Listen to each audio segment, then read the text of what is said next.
एक बार एक चिड़िया ने मधुमक्खी से पूछा कि तुम इतनी मेहनत से शहद बनाती हो और इंसान आकर उसे चुरा ले जाता है, तो तुम्हें बुरा नहीं लगता? इस पर मधुमक्खी ने बहुत ही सुंदर जवाब दिया, इंसान मेरा शहद तो चुरा सकता है, मगर वो कभी भी मेरे शहद बनाने की कला को नहीं चुरा सकता।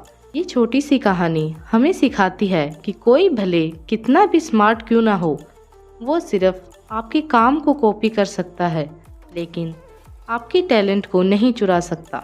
इसीलिए किसी से धोखा खाने या नुकसान होने के बाद भी हार मत मानिए। अपने हुनर के बल पर फिर से कोशिश कीजिए।